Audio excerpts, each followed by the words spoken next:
house all the time. All right. So I'm launching. So, oops, I'm going to pause and we should be good. So once again, welcome everybody. Thanks for coming in. Lisa and I talked about doing one more webinar right now in this series that we're doing, and then we'll probably take a little bit of time off to kind of reassess what we're doing and rethink our processes before we start back up. So, but I think everybody knows Lisa, except Cindy. I don't think Cindy was on before. So Lisa, go ahead and introduce yourself. So, in case there's a couple that might have not know who you are. Okay, thank you, Gary. So my name's Lisa J. McDonald. I've been a business coach for about 19 years now. I help creative entrepreneurs and holistic practitioners to get the results that they want in their business and to be in flow. I'm also an author. I have over 27 books published, and I love writing. And so I'm just really excited to help support you guys to grow your business today and what you need to do so that you can feel most supported and weather this very interesting storm that we're in. Yep, absolutely. Cindy, the reason you're seeing only us is because this is a format, not a Zoom meeting. So as such, I don't open up the screens for everybody. You just get to see me and Lisa. So, but you can chat, and that if you have questions, you can raise your hand down in the lower right-hand corner, I believe it is. You can raise your hand if I don't see your question, but type it in because I have you can just type it in. I have the questions open on my other screen, so I see them as they come in. So if you see me looking off to the right, you'll, or your left, I guess it is, whatever that direction is there. I'm not looking off and I'm not checking the time. I'm reading your questions as they might come in.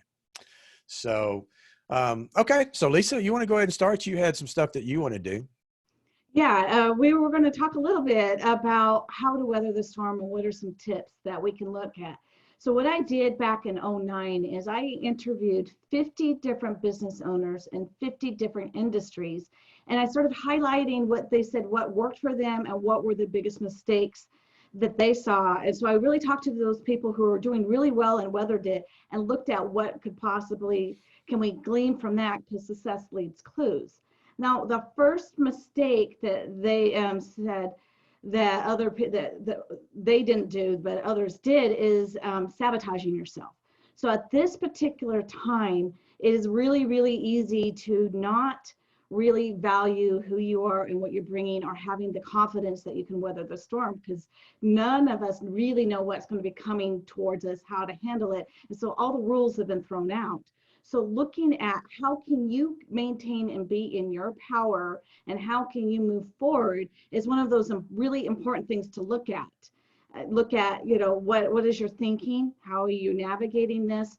What are you owning your value? I've worked with a lot of women, and oftentimes it's a little bit harder for them to just really be out there and say, yeah, I'm really good at this, I can do this. Or when I work with my men, it's more on the leadership, knowing exactly what their leadership is and what they bring to the table. So looking at those kind of things right now would be important, and really looking at what's holding you back, what can keep you from really being brilliant in your business right now.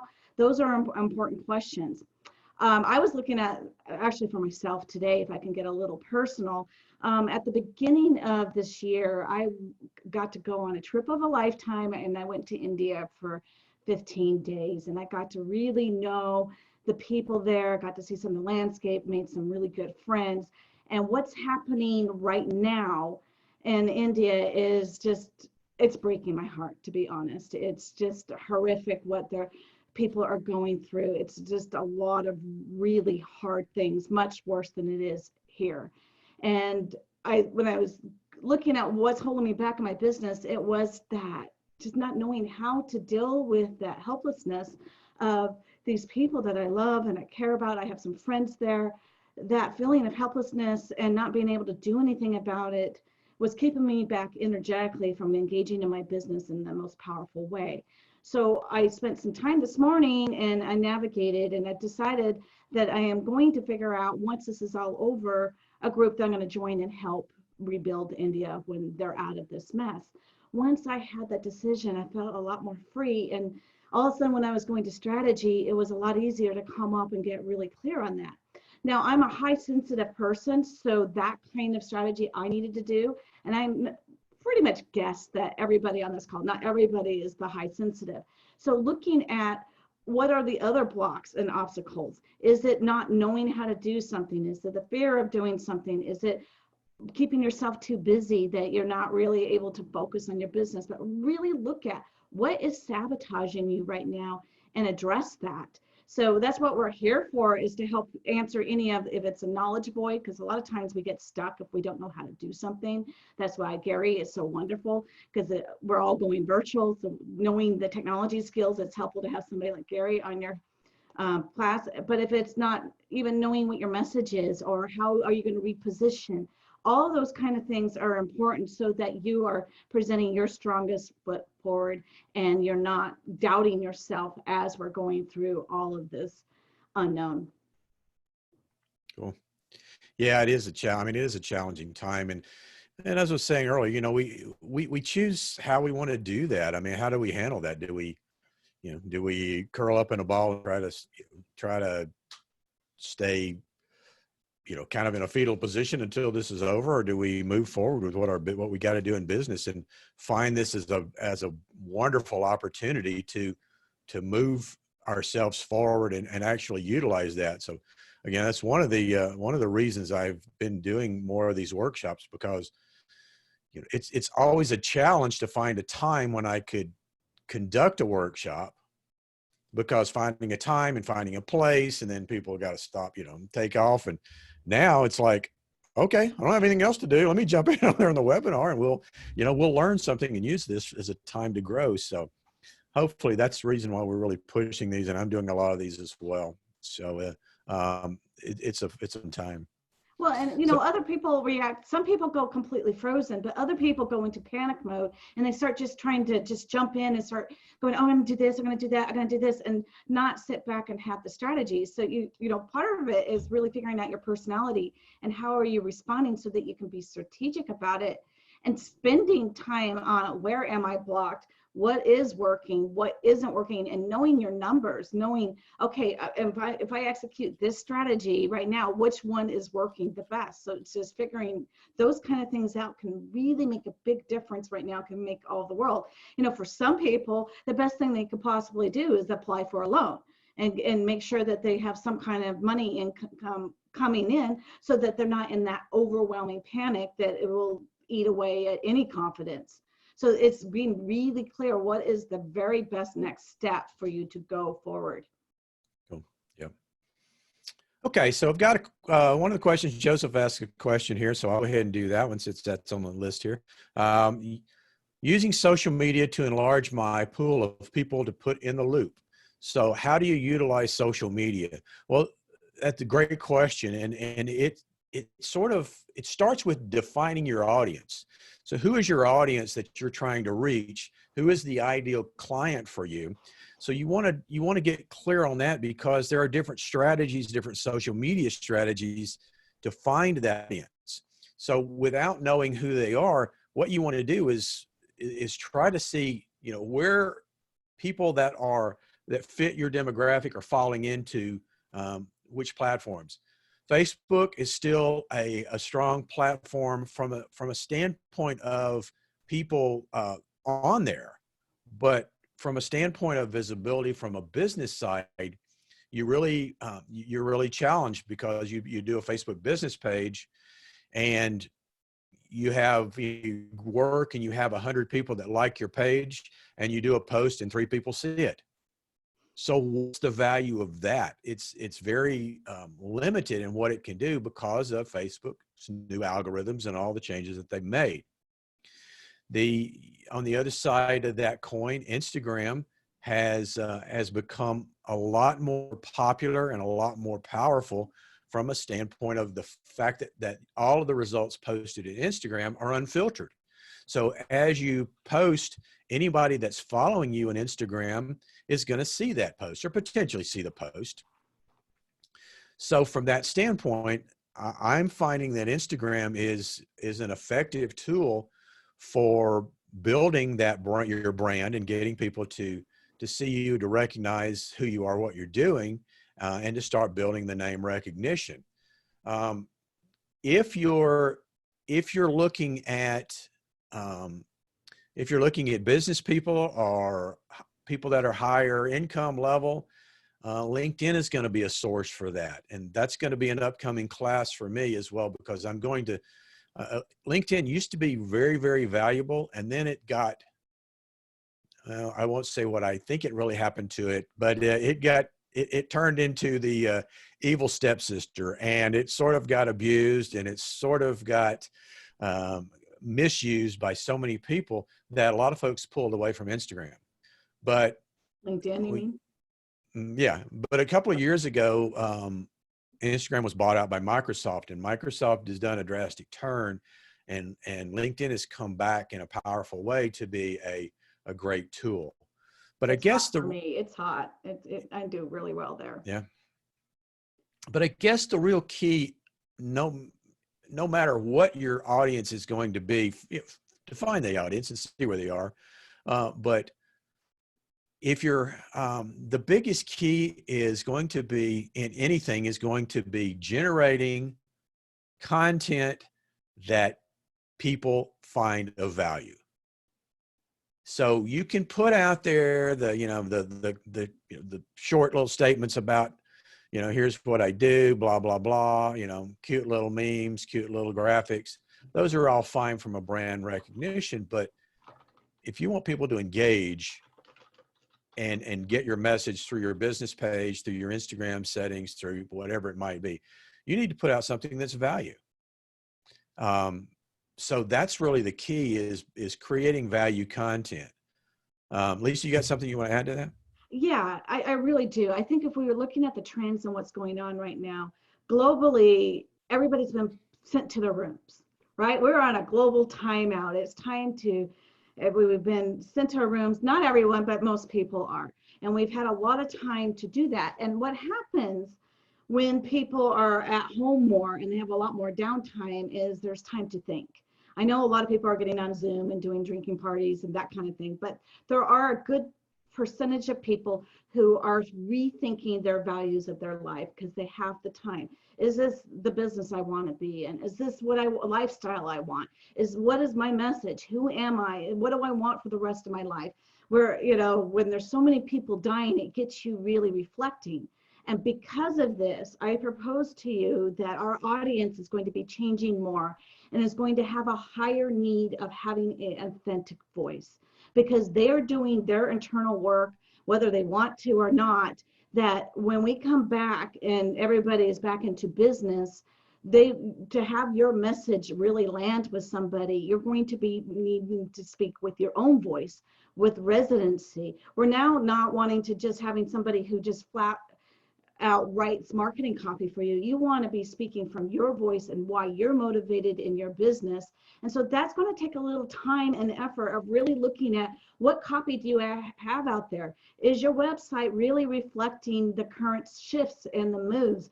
Because things have changed, and people who are sending out the automated messages, it's not landing well. And I don't think it's going to land well in the future. So I would really encourage everybody here to look at your marketing copy, the websites, the emails, and everything that you're sending out there, and look, is it reflecting your values? Is it reflecting how you're changed? And is it more resonant with what's going on for the entire world? Because if you're not acknowledging the fact that we've all gone through trauma, and being sensitive to that and being a little bit more upbeat instead of, some of that old messaging of guilt and shame and trying to get people into doing your thing out of fear, that's not going to land anymore, and it's not going to work. So I strongly encourage people to find their voice and to have that accessible into their marketing copy. Absolutely. And having that, having a clear marketing message is more than sales. It's more than sending a sales pitch. And, that's in this day and age, and you guys, a lot of you have heard me say it before, and you probably heard on previous webinars as well, but we're in an education, or we're in an edutainment time now, where people want to be educated, but they want to be entertained as well. And so the old sales techniques, the old closing techniques, of the old, hey, what can I put you into this, into this website today type of thing, doesn't work. That doesn't fly anymore. People are way too savvy to fall into those traps of any kind of pressure type sales. You got to give them value. You got to give them something of meat, and that they go, wow, I want more. And that's hard to do. I won't lie to you. That is not an easy thing to do, but you have to really give it some thought. And once you understand it, and once you understand your voice and the message that you're conveying, like Lisa was talking about, it becomes easier then, because you have you kind of know what your message is going to be, and then it's just crafting it from there. So, and seeing how it lands, and knowing what makes you unique. Why should somebody work with you versus somebody else? I've worked with a lot of chiropractors over the years, and this is a really hard question for a lot of chiropractors or people who are in the healing industry, because they think, well, I just heal people.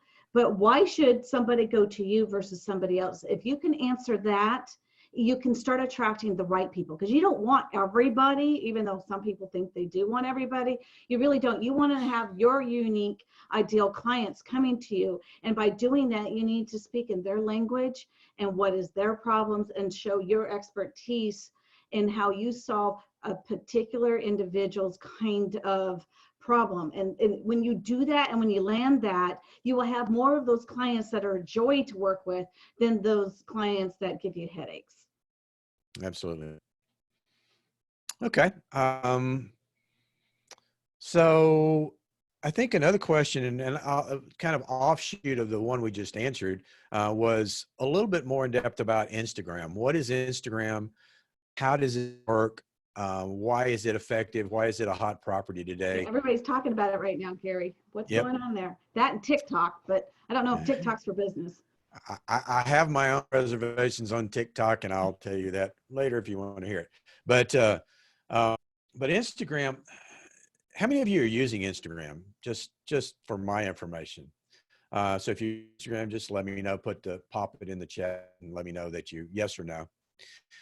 Instagram is a Facebook company. Okay, so it's owned by Facebook. Right now, Instagram is a one-way connection, kind of Twitter, and the fact that it is not a mutual. You don't have to accept a friend request. You can follow people on Instagram, and they can choose to follow you back. Now, if you do things strategically, then there's a good chance to get a good percentage of those to follow you back, 20 to 30%. I think that's the average, 20, 30% of the people that you follow you back. You can increase that by engaging with them and engaging with content. But as a result, you have an open channel to everybody that's following you for now. And I will caveat in there because, like I said, I think Instagram is a great tool right now. The problem is head of Instagram was the former head of the Facebook business page feed. And saw what he did to that. So time before Instagram gets the same treatment. So we don't know, but there and you utilize the social media platforms that are working today. Don't put all your eggs in one basket, because what happens if they pull the plug? I was watching a webinar a half ago, I guess it was, from an online marketing guru and huge income every month from Facebook.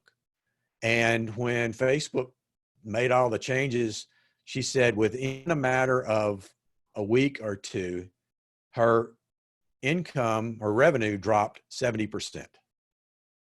So that's why you can't put all your, you got to have a diversified plan and be able to mold and adapt when things change.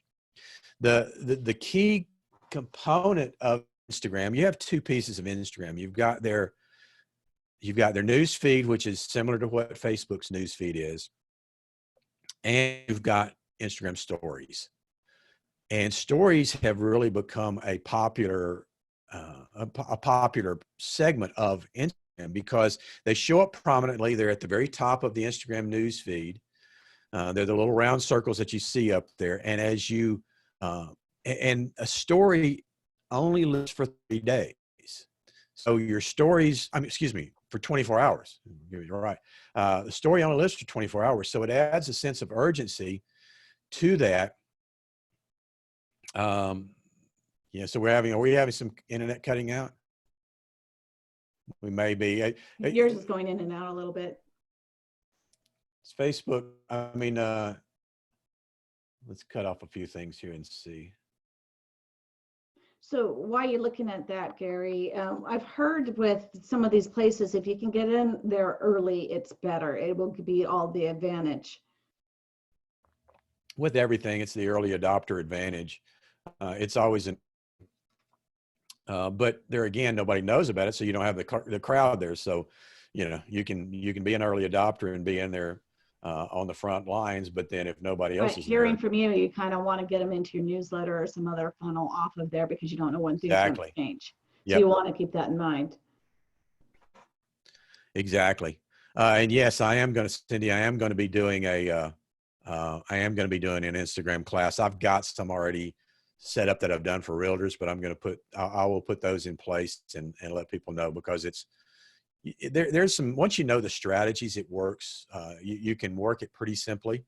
And it's not hard to do, but Instagram stories are the ones that I really think are so powerful right now, because it's a day in the life. It's what's happening now. It is just something that you can do kind of nonchalantly almost, in the fact that you end up getting, but you get visibility because people kind of like to see what's happening, and they don't necessarily have to be, you know, very, very professionally or very smooth. I could How much time does something like this take in order to be successful? Oh, there's a good question. You know, we only have so many hours in the day, Gary. So that's something I'm sure many of us are wondering. Understandable. So let's just say I want to, so I'm going to take, and I'm going to Instagram. I'm going to do an Instagram story. So, oops, come on. I got to get to my stories here. So what's the difference between the stories and the feed? Of course, it's going to be acting up for me right now. So I can literally pull up my phone. I can literally pull up my phone and go and click and say a story. And I'm going to go, hey, everybody, doing a webinar right now on marketing Q&A. So if you guys want to jump in, you ought to join us in. Click, post, done. Okay. If they're 15-second stories. So how often do you need to post to develop a good following? The more frequency you have, the better. But again, you know, it's kind of like what's on your plan for today. So it tells people that, you know, it almost goes back to the old saying, I don't want to tell everybody what I'm going to do for breakfast. Well, yeah, but that's kind of what people are looking for. Not what you're having for breakfast, but something amusing that's going on in the day, something challenging, something productive you're doing during the day. You know, you can do, I mean, I did one, it's a while back, I guess, probably back in the fall. We had or maybe earlier this year, we had a rain and the running. So I went down by the river. Hey, for those of you that have never seen it, this is what a river looks like with water in it. Was that pertinent to my business? Nothing at all. But you know, it's that. What was the response on that one, Gary? I had a lot of likes and a lot of people looking. So, you never know. I know. So that's it. So Instagram does have some powerful components of it. So the other thing with Instagram you need to understand, and I'm not going to go into it much today, I will just kind of highlight it so you'll be thinking about it, is the area of hashtags. That is currency of Instagram. The hashtag is the #, you know, # in there, and you follow it with a letter or with some words. But that becomes searchable. So what happens if somebody is looking for, so let's say, massage therapy Tucson. I'll just pick on the massage therapy Tucson. And so you put that in there and, you talk about, here's what I'm doing. Here's the latest, the latest area of work. You got problems with this. Let me show you a quick thing you can do, something like that. And then you hashtag it with massage therapy Tucson, or Tucson massage, or whatever it might be, and then also with your brand. So when you do that, now if somebody is looking for that, somebody local that does massage therapy, and they follow that along, it can direct them to your hashtag and then your post. So hashtags are a cool thing in Instagram. A lot of people use them in Facebook. I don't see any need. Facebook doesn't search them that way, so it's really zero value. Twitter is where the hashtags really started, but again, for most small businesses like you guys, Twitter's not the place to be.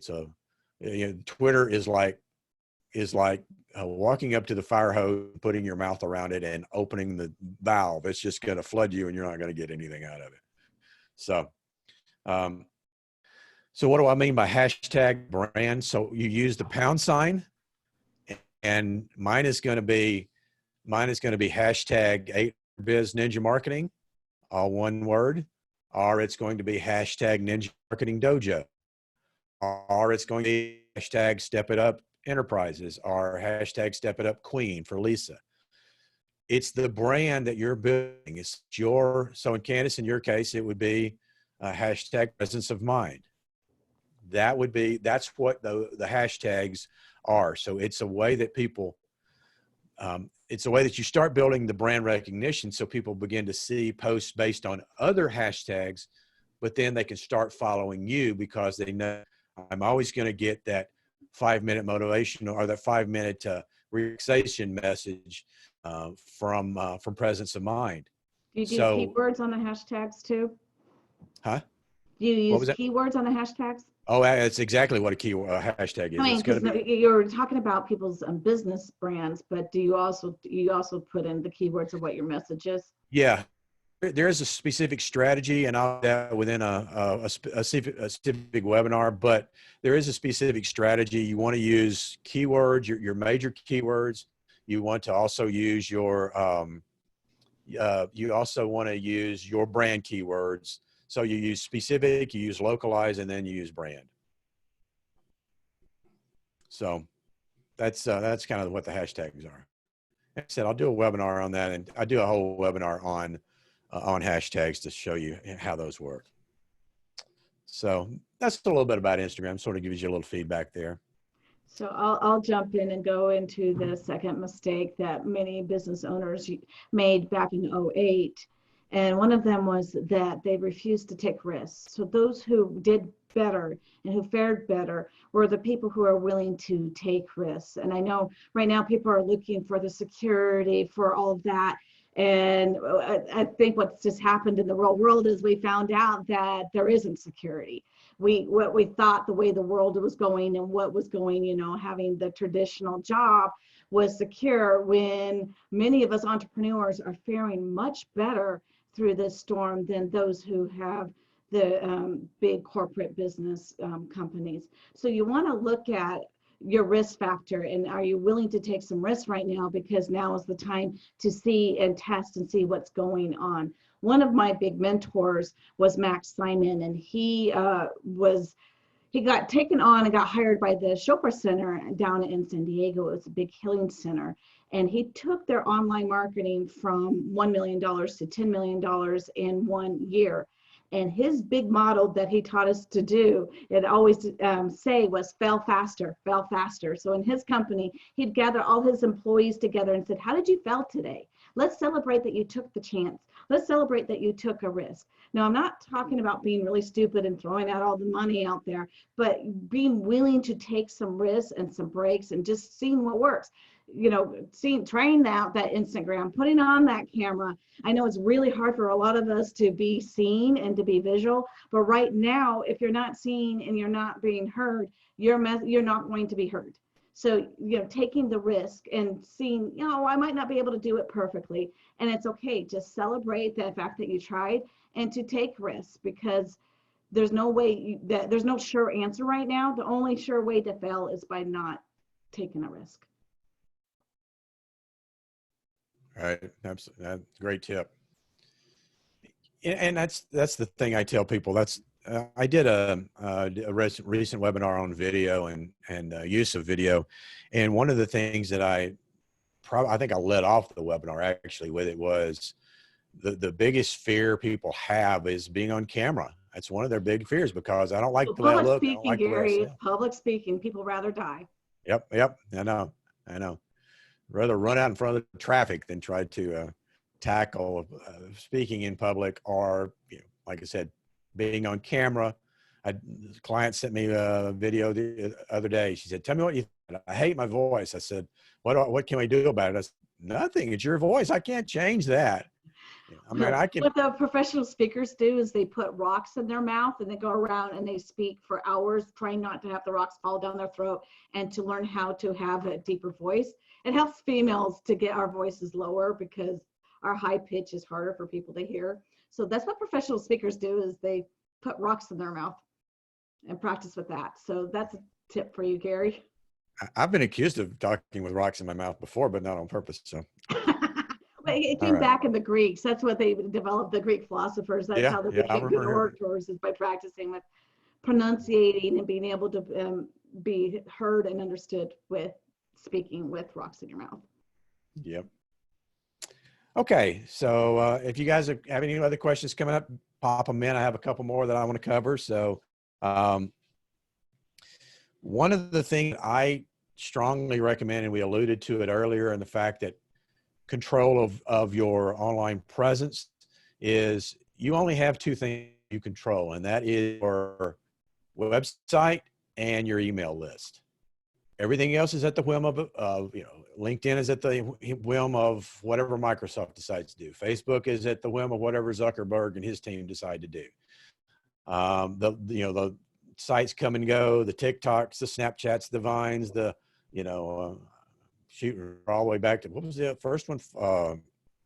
What was the first one? I don't even remember now what it was called. Not Foursquare, but anyway, doesn't matter. But so all of them come and go. And if you tie everything to one of those, then you're going to be, when something changes, your business suffers. But if you build your online presence to feed your offline presence, now you have a whole lot more stable. You have a whole lot more stable platform to work with. So, for example, build up that relationship with somebody, in LinkedIn, for example. We build that one-on-one relationship with somebody in LinkedIn. Then the idea is to take them offline, to get them into a one-on-one type of situation where you engage, whether it be via a one-on-one chat like Zoom, whether it be a face-to-face coffee, whatever it might be. Your whole point is to get them into a one-on-one dialogue. So, and there's a lot of good strategies for that. And I have some really cool ones when I do the LinkedIn class, so I'll share those. But just be thinking about, how do you take them offline? But email is a powerful, powerful tool. How many of you have an email marketing list? Just pop it in the chat, or in the questions, either one. How many of you have an email marketing list, and how often do you email to that list? An email list is something that can be the value add that you need to keep in front of your audience.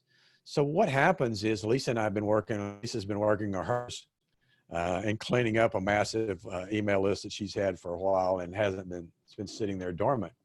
But yeah, don't take off and go get 2 degrees. It's not good for your email list. So, but an email list lets you stay in touch with people on a regular basis. And so a lot of people I know build an email list, and then they have it built and ready to go, and then they don't ever do anything with it, or they don't add any people to it. Right, Bob? Sorry. Worked on that yesterday, didn't we, Bob? So you work on that idea of get those get those get your audience built so that they then hear from you on a regular basis. It's a Now relationship. You want them it is. to be giving them valuable. You got to prove to them that they can trust you, and you want to be staying top of mind. So it's one of the easiest things that you can do to really develop your business. But it's also not easy because you have to write it and you have to know marketing copy or find somebody that can help you with the marketing copy. But the whole key is, and the other thing you have to be very cautious of is your email marketing list is not a sales tool. Okay.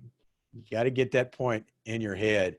It is not a sales tool. As soon as you start using that for sales, then your list is going to go to zero. You're going to watch your unsubscribes skyrocket. And the same thing is true for your social media sites as well. I mean, as soon as you start, you start sending every turn around an instant message in Facebook for something that's happening, or you post, all you post in your Facebook page or your Instagram page is buy my stuff. Hey, look at the great stuff that I do. Here's the great stuff I do. As soon as that happens, you're going to lose following like crazy.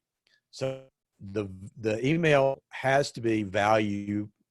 Now, it's not to say you can't put any sales in there, but in a newsletter or email blast, it should be information of value, what's going on, what I want you to know, some stuff that you can use at the bottom. Hey, if you're interested, I also do this, and feel free, here's my special, or here's what I'm doing right now. So the focus, big picture value, the little side of it is, hey, keep me in mind when you need web design, SEO, social media, whatever it might be. That's the key to that. What platform do you use? There's 3 or 4 that are really good. Most everybody I work with starts with MailChimp.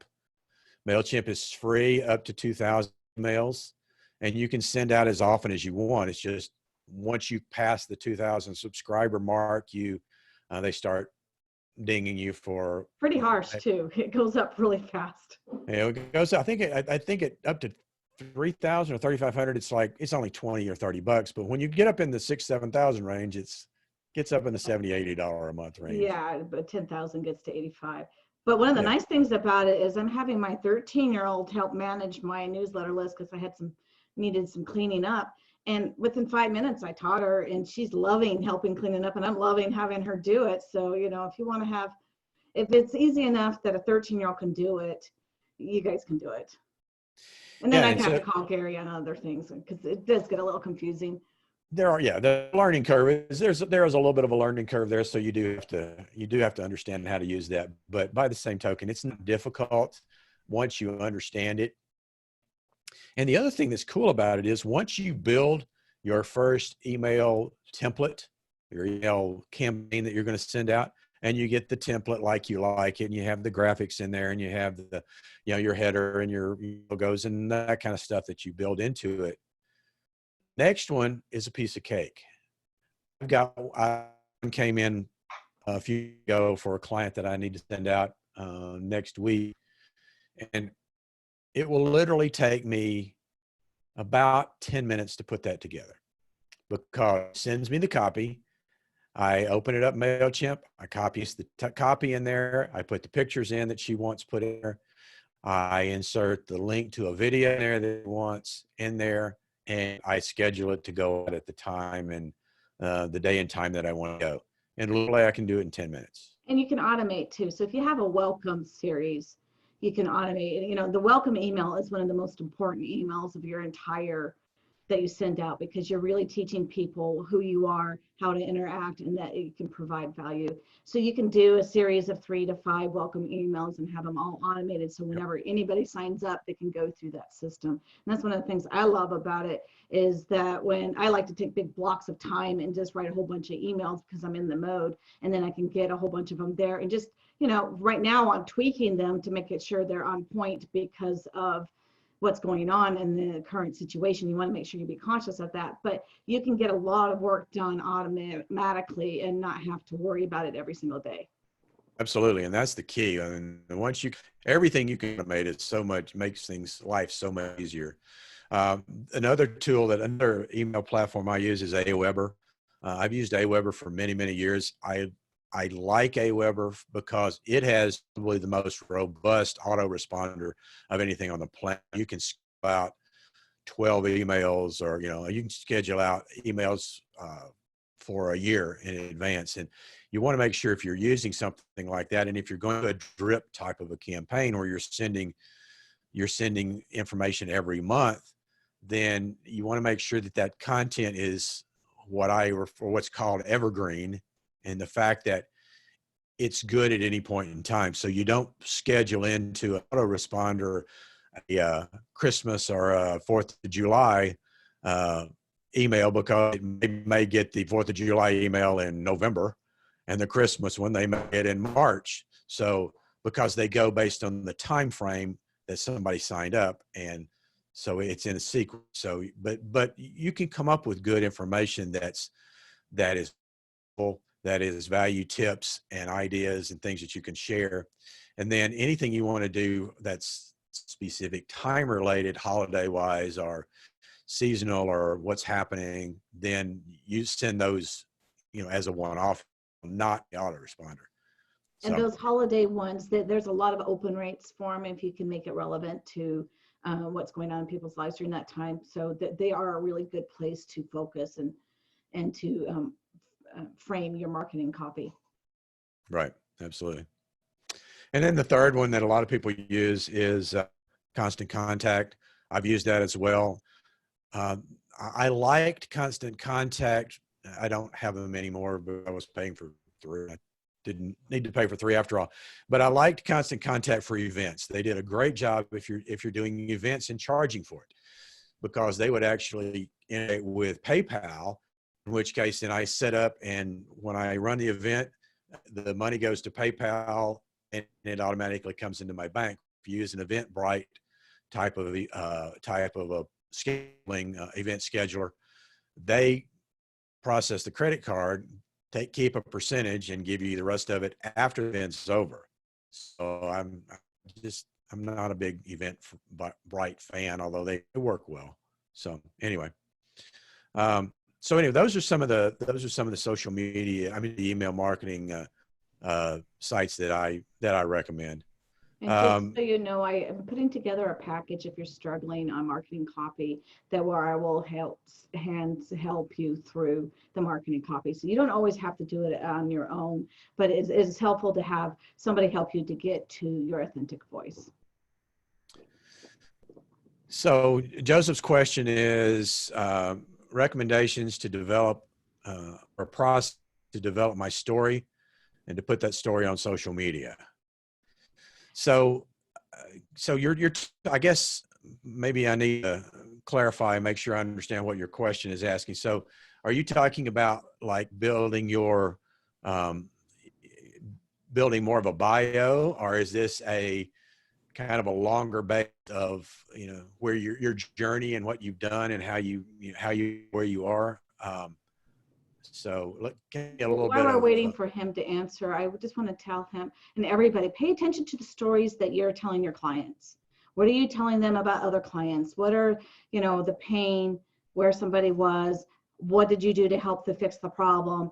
And then where are they now? You want to really pay attention to those, because oftentimes you guys are telling the stories that will make a really good marketing copy. You just don't even realize it. So one of the exercises I give to a lot of my clients is go around with their phone and just record when they start going on one of those stories so they can capture it. Because oftentimes you're telling the stories that are working, that are convincing people, but you want to look at what was the problem before they started working with you? What was the solution that you offered, and where are they now? And really looking at that and doing it in bite sizes, that can do really well in helping build your trust, but also speaking to other people who are in a similar situation, going, hey, I'm in that kind of situation. Maybe so-and-so can help me too. One of the things I would suggest, you're talking about a lot of stories. So one of the things I would suggest too is 2 things. Number one, for the long story, I would use a video and do a video of you giving your story. Utilize your website. You can utilize that in YouTube. You can utilize that in social media sites, Facebook or LinkedIn. Um, that would give you I mean, that kind of gives the voice and the experience that you want to share in a personal way that people can, that can resonate with people. Then I would also think in terms of for social media sites, if you're talking about putting them in, either in your news feeds or something along that lines, but I would think in terms of doing those more in case study short bites. So I would give, a case study incident of this thing, and this is how this affected me. And then, the next case study would be, then another one would be another phase of your life. So that would be, to me, I think that's the way you do that. Obviously, you can put that longer version on your website in a blog format or in your About Us type of section, but and then reference that from your social media sites as well. But in social media, they need to be bite-sized pieces. It's really going to be difficult to get people to read a long story. Even if I'm caught up in it, I'm still totally not going to read it. Or I'm going to listen go to only it so. even. I found them videos that go on for a long time. I have a hard time. Like, I don't know if I have 5 minutes to watch this. Yeah. So So you want to keep it short. Yep. Keep it in mind and do excerpts or pieces of the story and then lead them to something that with longer content. So if you do the full story in a video, put it on your website, put it up on YouTube, put it up on your website, embed it in your website, but cut down and do excerpts that are 1 to 2 minute excerpt that gets people's interest. And if they want to see more, you link them to more. So that would be my suggestion for that. I know that I did a professional video on a while ago on my website, and that really drove me a lot of business. And I was looking at what is the purpose of my website, because everybody has a different purpose. My purpose was to establish credibility, that people could trust me, and that I had knowledge to help them. So I did work with the professional video people, and I got a lot of hits and a lot of business out of doing that, being able to talk on topic about the different issues that potential clients would be dealing with. And that video really served me for many, many, many years until the link died. So, yeah, don't do that either. You want to make sure that you can have access to Keep your own copy. Don't rely on somebody else's or someplace else to have that story. Yeah, because then they won't give it to you. Not everybody is as kind as Gary when you go back and go, okay, can I have my information? And the answer was no on my people. So that video went away, but it did help a lot. Just hooking up with somebody that's starting off on their video production business can really help both of you. Absolutely. And video is critical. I mean, it is a critical component of your marketing plan. And, whether it be live video, whether it be recorded video, there's no reason not to do a video now. I mean, my gosh, you've got the best camera, for video right here without doing anything nowadays. And you don't need a lot of, I mean, if you're going to do a really good video, I have 2 suggestions. I have lighting, in which you'll probably see the glare from the light on my shiny glasses here, but I have good lighting so that I'm doing it's clear, you can see my face, and then I have I use a microphone. So when Lisa and I do videos, when we do them side by side, which we don't do anymore due to social distance, I can't get 6 feet apart and record us. So I only show up for toilet paper, Gary. Yeah, I know. We'll work for toilet paper. So but when we do those side by side, I have a microphone. I have a microphone that plugs into my phone, because we did those videos on my phone. The ones you might have seen earlier with us. I do those on my phone, and I have a dual microphone, plugs in. I think I paid $29 for it. Maybe, I don't know if I paid that much, but it doesn't have to be expensive. But have a good microphone, have a good tripod where your camera's set up and it's stable, and then wireless. have That decent part's lighting. cool. Yeah. So, I mean, there are wireless microphones, but I typically use the wired ones. I think I get a How do you get better. it to start? You always push something. Well, I do have a Bluetooth. I do have a Bluetooth that will start my camera and stop it, theoretically. So you're going to tell them about the mirror thing you do? No, that's a video secret. You'll have to watch. That's an inside secret. That's an inside You'll trade have to secret. watch the video class for that one. Okay. Yeah. So that's my separate monitor. So another thing that you can do to help navigate this time is really use this time. If you have a little bit more time on your hand, I would use it to get really on top of your industry, because people who follow their industry, follow the trends, see what's going on, see what the big thought leaders are saying, and seeing what the statistics are going to be able to make better decisions and to pivot faster.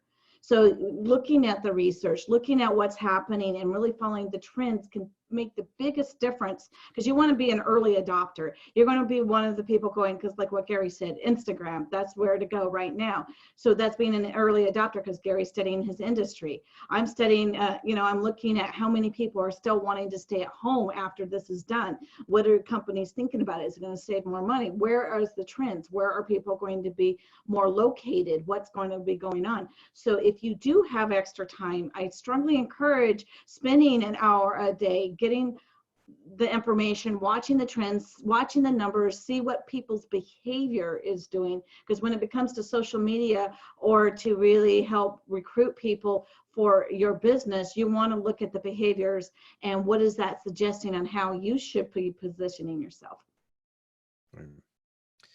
So if anybody else have any questions, be sure and pop those in. I've got a couple more things I want to add. I'll add just from a standpoint of a checklist of things you need to be using in your, from a standpoint of the things that you can do that will have the most impact on your marketing. I'll read yours here in a second, Joseph, and I'll get right back to you. But let me give you a couple of must-haves for your marketing plan. So we've talked about email. That's must-have in my mind. Number 2 is video. Video is tab nowadays. Number 3 is going to be your website needs to be something more than a yellow page ad. It doesn't need to be something you create today and go, got that done, checked off my box, on to the next thing. Oh, Gary, we want to do that. I know, but sorry, you got to give it some attention and some love. And primarily the thing to do if you want to be found in the search engines, you need to be blogging. And I know people hate that and know people don't like to write, but creating the blog is one of the biggest things you can do to drive Google back to your website, to demonstrate your expertise in your website. So having that blog to me is a critical component. And then the last thing you do, I'll throw this out, and again, topic for later discussion.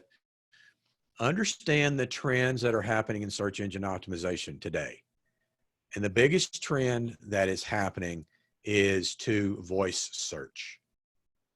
We are changing the way we search for things by, saying, "Hey, Alexa," and she's listening. So I only listen after you say the word. That is so creepy, Gary. So creepy. it is. So Now we're going to have an ad pop up on whatever you say next. So the voice search capability, though, because it's so easy to go, hey, what is how do I choose a again, I'll go back to Cindy. How do I take care of a pain in my shoulder that feels like a knot? We're going to ask the search engines for that. How do I deal with a chronic headache that I might have? How do I get rid of this pop-up on my computer that keeps giving me trouble, and it tells me I need to I need to restart this or, fix that. What do we do as soon as it happens? We go and ask search engines, or we ask our audio search assistant. I won't say the name so she can keep sleeping back there in the back corner. But we ask the question and then it gives us answers. Okay, what happens if you create, if your website then answers those questions that people are asking? There's a good chance that at some point in time, Google or the search engine or whoever's maintaining that database can go, ooh, here's a question, here's an answer. Ooh, let me marry those two up. And that's you that they show. So that's the that we're going to. We're getting away from this, the keywords of, search engine optimization Tucson, web design Tucson. We're getting into questions that are specific, and people want to try to find the answers, initially fix it themselves, and then go, no, can't do that. Call somebody now. So those are the types of things and That's trends that we really a need to be. cutting edge information that Gary is telling you right now. I've just read a whole bunch of reports. About 40% of the searches are with the screenless searching. So people are changing their behavior on how they're trying to get information and how they're trying to get access and how they're trying to find the different businesses and other things. So knowing that most people are 40%, that's still quite a lot. That is changing behavior. And people are going to be looking for you differently. So having that awareness in your marketing copy is going to be very critical, because that is changing the way people are phrasing things, because what people say versus how they write for a search is very different. So you want to look at your linguistic choices of how you're putting your marketing copy together. Yep, absolutely. So Joseph, looking at yours, and to me, that doesn't sound like a story. What does Joseph do for a living? What's his business?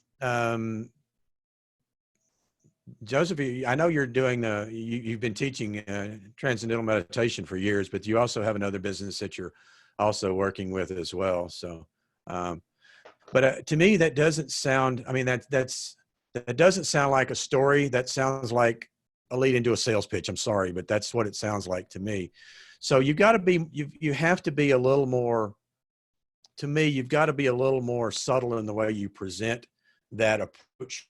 It needs to be, this is my, this is what I did to, take myself from point A to point B. And by doing that, I was able to, to free up myself and be able to do things I wanted to do. And, and so you need to be, I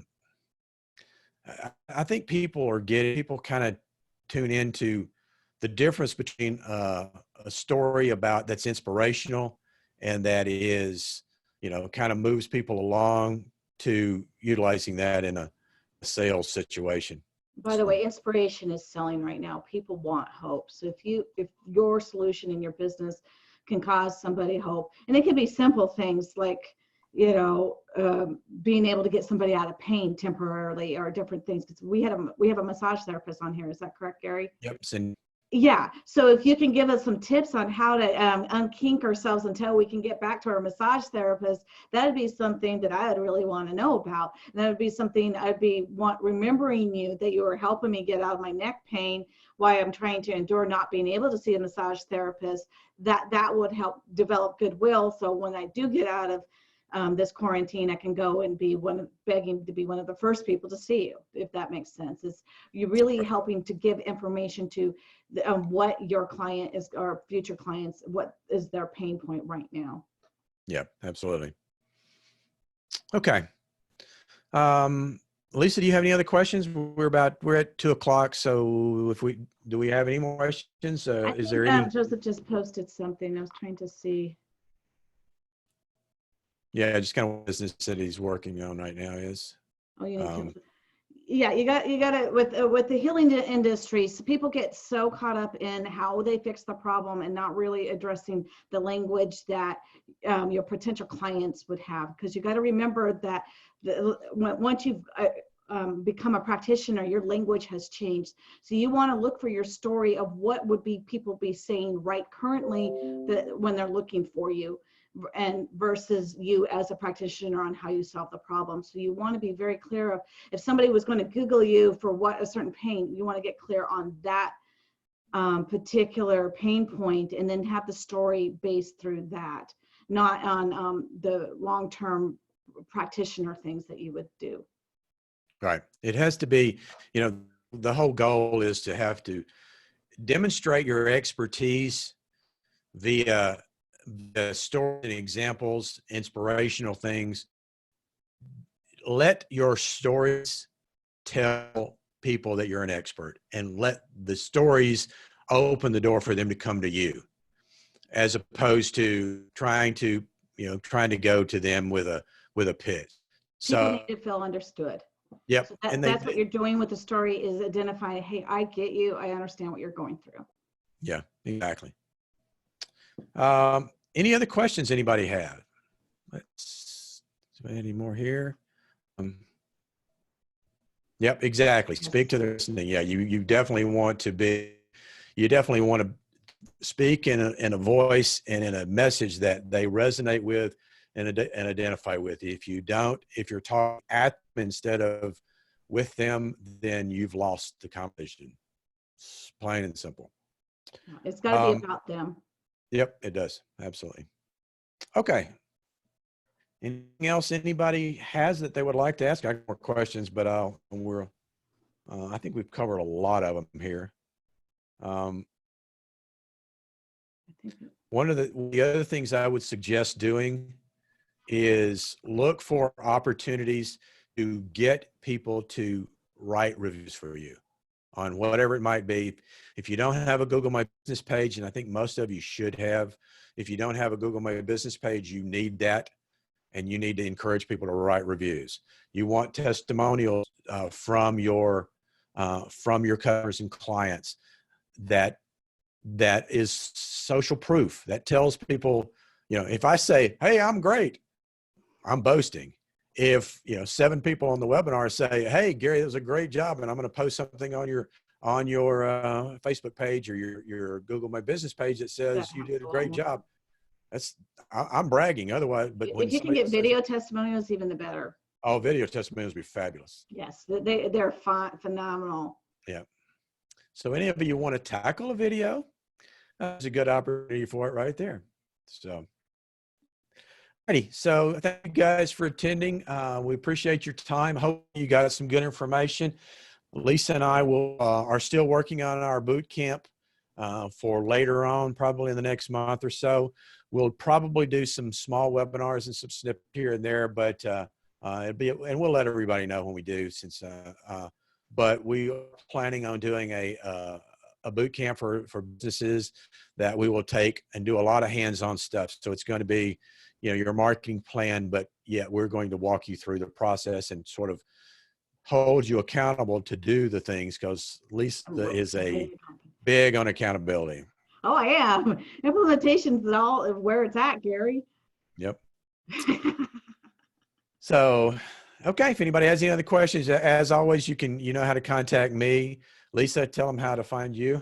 I'm at Lisa at StepItUpQueen. That's QUEEN.com. Or you can find me as Lisa J. McDonald on Facebook. So thank you for joining us. Hopefully this has been helpful, and we'd love to have this opportunity to serve you. Thank you, guys. We will see you soon.